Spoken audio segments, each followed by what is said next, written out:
রাস্তায় বসে থেকে দাবি আদায় করা সম্ভব হবে না, তাই চূড়ান্ত রায়ের আগ পর্যন্ত জনদুর্ভোগ তৈরি হয় এমন কর্মসূচি না দিতে শিক্ষার্থীদের অনুরোধ জানিয়েছেন সরকারের কয়েকজন মন্ত্রী। অনুরোধ করেছেন ক্লাসে ফিরে যেতে। কোটা ইস্যুতে আদালতের নির্দেশনার পর প্রতিক্রিয়ায় মন্ত্রীরা জানান, সরকার ও পুলিশ শিক্ষার্থীদের পাশে আছে, তবে শিক্ষকরা ধর্মঘটে থাকায় শিক্ষার্থীরা কোথায় ক্লাস করবে সে বিষয়ে স্পষ্ট কোনো উত্তর ছিল না তাদের কাছে। শিয়া বাটার, অ্যালোভেরা ও ভিটামিন ই সমৃদ্ধ লিলি বিউটি সোপ। কোটা সংস্কার আন্দোলন চলাকালীন অবস্থাতেই সরকারি চাকুরিতে কোটা বহাল করে হাইকোর্টের দেয়া রায়ের উপর স্থিতাবস্থা জারি করেন আপিল বিভাগ। এরপরে চলমান আন্দোলন এবং রায়ের বিষয়ে নিজেদের প্রতিক্রিয়া তুলে ধরেন সরকারের মন্ত্রীরা। আইনমন্ত্রী যমুনা টেলিভিশনকে বলেন, দেশে গণতন্ত্র আছে বলেই শিক্ষার্থীরা আদালতে যেতে পারছে।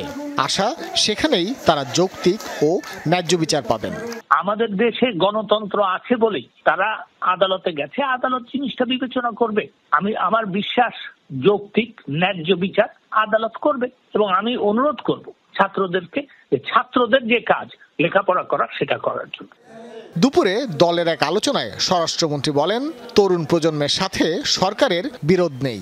জনদুর্ভোগ সৃষ্টি না করে আদালতের সিদ্ধান্তের উপর আস্থা রাখার জন্য শিক্ষার্থীদের প্রতি আহ্বান জানান তিনি।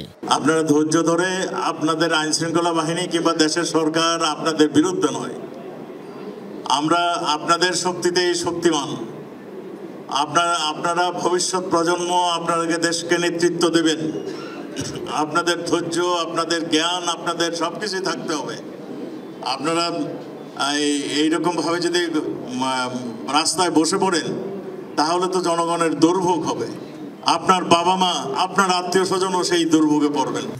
একই বিষয়ে দুপুরে দলের সভাপতির রাজনৈতিক কার্যালয়ে সংবাদ সম্মেলন করেন ওবায়দুল কাদের। জনদুর্ভোগের মতো কর্মসূচি পালন না করে শিক্ষার্থীদের ক্লাসে ফেরার অনুরোধ জানান তিনি। মানুষের দুর্ভোগ সৃষ্টি হতে পারে, এ ধরনের কর্মসূচি পরিহার করে আদালতের নির্দেশনা অনুযায়ী যার শিক্ষা প্রতিষ্ঠানে ফিরে যাওয়ার অনুরোধ করছি। তবে বিশ্ববিদ্যালয়ের শিক্ষকরাও ধর্মঘটে থাকায় শিক্ষার্থীরা কোথায় ক্লাস করবে এমন প্রশ্নের কোনো স্পষ্ট উত্তর ছিল না আওয়ামী লীগ সাধারণ সম্পাদকের কাছে। বিশ্বাস অচিরে সমস্যার সমাধান। ভাস্কর ভাদুরী, যমুনা নিউজ, ঢাকা।